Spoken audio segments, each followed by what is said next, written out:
2월 4일 수요일 매일 묵상을 시작하도록 하겠습니다. 오늘의 본문 말씀은 요한복음 2장 1절에서 12절까지의 말씀입니다.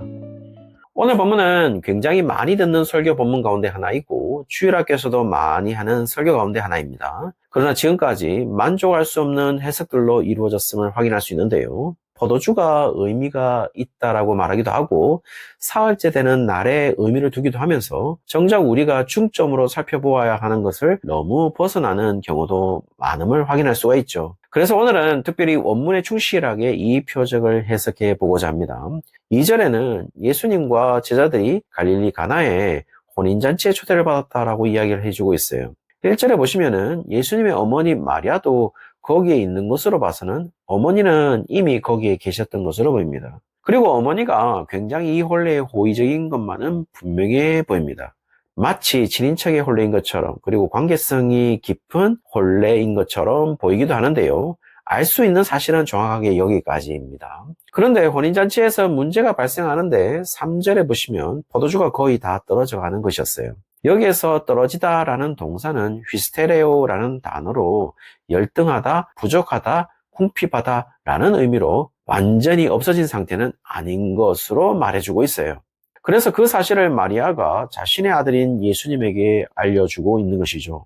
그때 4절에 보시면 예수님 반응이 나오는데요. 상당히 무례하게 말하는데 여자여 나와 무슨 상관이 있나이까? 라고 반문을 하고 있어요. 여기에서 뉘앙스는 무례하게 보이지만 여자여 라고 부르는 장면은 구나이라는 표현을 사용하는데요. 이 단어는 요한복음에 한 번 더 마리아를 향하여 이렇게 예수님이 부르는 장면이 나오는데요.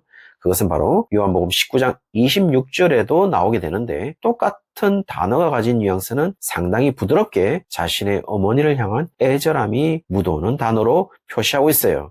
그렇다면 우리가 생각하는 무례하고 버릇없는 호칭이 아닌 것만은 분명해 보입니다. 그렇다면 뒤에 따르는 반문이 나오는데요. 나와 무슨 상관이 있나이까? 라는 한글 성경이 가진 뉘앙스가 정확하게 표시된 것일까? 라고 물으신다면 결론적으로 이야기하자면 그렇게 볼 수가 없습니다.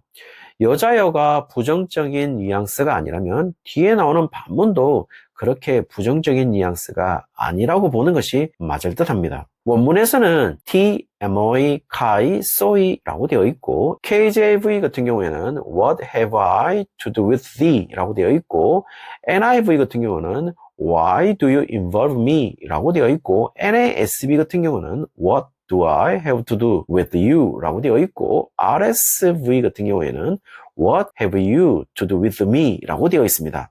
실제로 원문을 그대로 직역하면 나와 당신에게 무엇이 있습니까? 라고 직역을 할 수가 있고 영어 번역은 내가 당신과 무엇이 관련이 됩니까? 라고 번역을 하고 있어요. 영어 번역과 한글 번역이 상당히 비슷한 것으로 보이지만 원문은 정확하게 예수님과 마리아에게 무엇이 있는지를 묻고 있습니다. 다시 말씀드리면 예수님은 마리아와 자신 사이에 반드시 무언가가 있어야 한다는 사실을 가리키는 것으로 보여요. 그리고 그것이 무엇인지를 알기 위해서는 때가 있는데요. 예수님은 아직 때가 이르지 않았다라고 이야기를 해주고 있어요.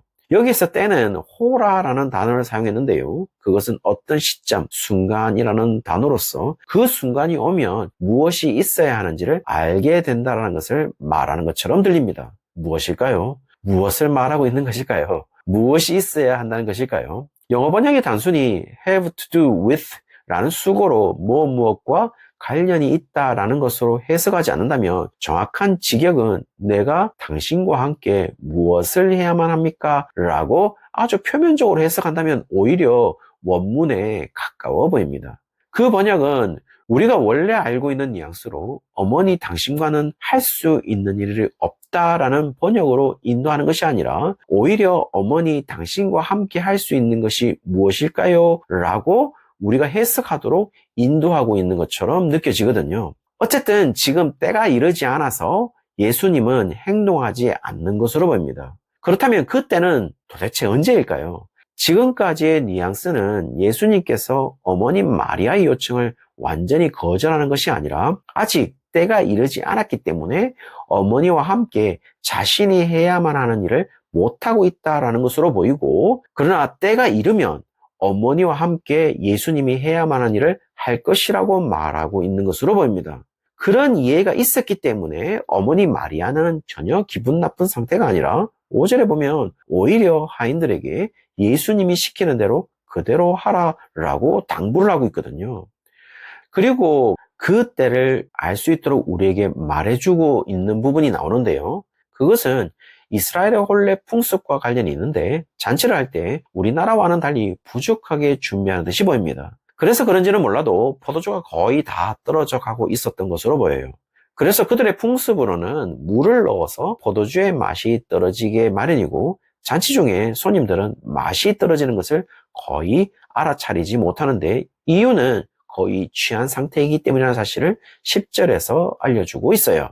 이제 행동하시기 시작하는데요. 7절에 보시면 예수님은 항아리에 물을 채우라고 이야기를 합니다. 거기에 지금 그 항아리에는 이제 포도주는 하나도 없는 것으로 보여집니다.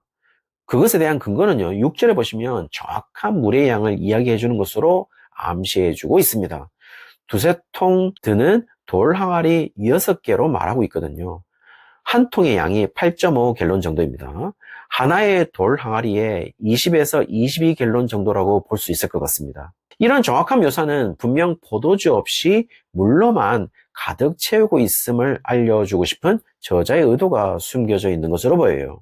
그것의 정의는 물돈 하인들로 오늘 이야기에서 말해주고 있습니다. 이제 4절에서 이야기하는 예수님이 말하는 그때를 말해주고 있는데요. 그것은 바로 포도주가 하나도 없는 그때로 보이는 것이죠. 만약 포도주가 조금이라도 남겨진 때라면 아무도 이것이 물이 포도주가 되었다는 사실을 인식할 수가 없을 가능성이 있습니다. 다시 말씀을 드리면 지금 그때는 무언가 인간이 할 수 있고 대안을 세울 수 있는 인간적 능력과 기회와 생각이 개입할 수 없는 그때를 말하는 것은 아닐까요? 지금 그런 여지들이 개입할 수 있는 그 기회를 제거하고 있는 것으로 보입니다. 그리고 어머니 마리아가 포도주가 떨어졌다고 이야기하는 것도 먼저 그 혼례에 가 있었던 어머니라면 이 혼사와 굉장히 인간적 관계가 있었던 것으로 보이고 아들 예수님에게 포도주가 떨어졌다는 사실을 이야기하는 것은 어떤 인간적인 관계에서 부탁하고 있는 것임을 짐작할 수가 있어요. 그런 여러 가지 인간적 관계가 얽혀있는 가운데 예수님은 그 요구를 들어주지 않고 그 어떤 인간적 능력이나 기회와 생각이 개입할 수 없는 그때의 표적을 일으키고 있다는 사실이죠. 그렇다면 왜 그렇게까지 이런 인간적 관계와 동기와 인간이 능력을 발휘할 수 있는 기회와 시간을 제거하고 있는 것일까요? 그것을 11절에 이런 표적이 나타난 이유에 대해서 설명하는데 하나님의 영광을 나타내기 위함이라고 말해주고 있어요. 따라서 만약 포도주가 조금이라도 남아있는 상태였다면 아마 포도주의 조금 남음이 이 표적의 어떤 역할을 감당할 수도 있겠지만은 그런 여지를 이 표적에서 제거하고 있음을 알 수가 있는 것이죠. 그렇다면 순전한 하나님의 영광이 나타나는 그때는 바로 우리가 전혀 힘을 발휘할 수 없을 때 우리가 뭔가를 할 수 있다고 생각하지 못하는 그때에 바로 역사하시는 것이 아닐까요? 그래야만 하나님의 온전한 영광이 드러나는 것이니까요. 그리고 그때는 어떤 인간적인 관계가 결합되어 있지 않을 테니까요. 오늘 표적의 시작은 예수님이 항아리에 물을 채우라는 말씀으로부터 시작합니다. 오늘 우리는 어떤 것을 우리의 인생에 채우시고 있습니까? 여전히 우리에게 이익되는 인간관계와 좀 더 나은 생활을 하기 위한 인간적인 노력만 우리의 인생에 채우시고 있지 않습니까? 사랑하는 성도님들, 우리의 인생에 예수님의 말씀으로 채워보시지는 않겠습니까? 그럴 때에 어떤 인간적인 것이 개입되지 않은 표적이 우리의 삶에 일어나지 않을까요? 아무쪼록 오늘 하루 예수님의 말씀으로 채운 오직 하나님의 영광만이 드러나는 표적이 우리의 삶 속에 일어나기를 주의 이름으로 축원합니다.